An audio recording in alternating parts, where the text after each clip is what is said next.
Greetings and welcome to my channel. This is Sorcerer Tal. You can also find me on Facebook in the Sorcerer's Guild.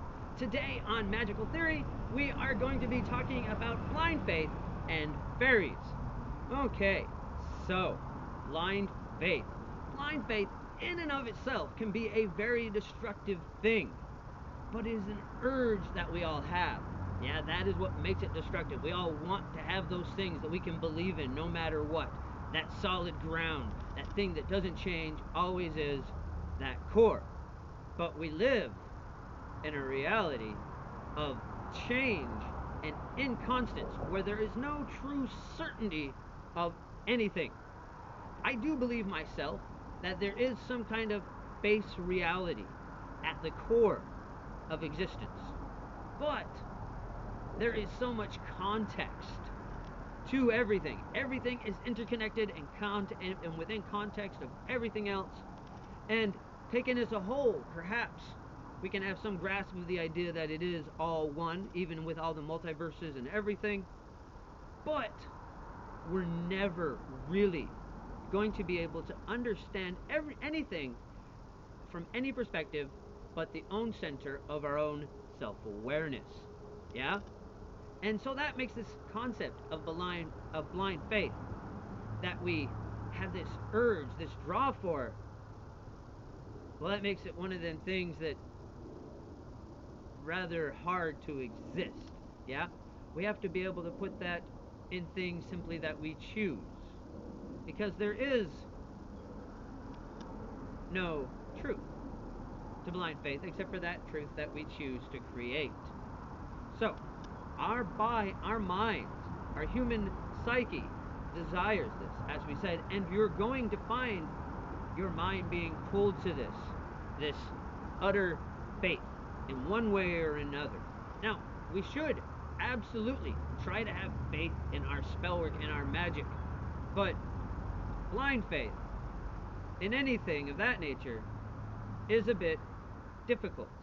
Yeah, we can have total faith that magic exists and is, but we need to be able to adapt with it as it changes. So we can't just deny results, refuse to believe simply because of how things are, that magic is this or that. So we don't really want to put our blind faith in our spellwork or our magic itself, but we have to find somewhere to put that urge. For myself, I put that belief in fairies. Now, I am not saying that fairies don't exist. Obviously, I very strongly choose to believe that fairies exist. And there is much evidence of them existing in that area between the veil and the material plane, just like many other fae beings and things of that nature. So it is not that illogical for someone like me to believe in the existence of fairies. That being said, I allow myself to have that blind faith in this particular thing because I don't believe that fairies can do this for me or do that for me. I don't have blind faith in something that could wind up becoming a problem if that blind faith is incorrect. I simply believe that they exist. No matter what I am told, no matter what evidence I see, I allow myself that blind faith of fairies are real and exist in some way, shape, or form, and I will always believe that. And that allows me to escape that urge, that need to have something at the core, because I know full well that I am choosing it. And other people, well, you've seen what goes on in the world today, yeah? This urge for blind faith, this need to follow. That's the trouble with this blind faith, is it's often attached to the need to follow. So people get this blind faith in someone, and they follow that blind faith to whatever it is that person asks them to do. And that's how you get cults, cult leaders, and all these absurd things, when really, when it comes to magic, as I have said before, the only way to truly understand magic is understand how it interacts with you. Yeah? I'm not saying there's only one true path to magic.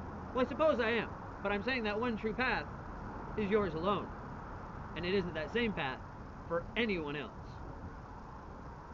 Okay, so that's going to be it for this episode. Thank you once again for joining us. If you haven't subscribed to the channel, please take the opportunity to do so now. Until next time, bright blessings and an interesting fate. This has been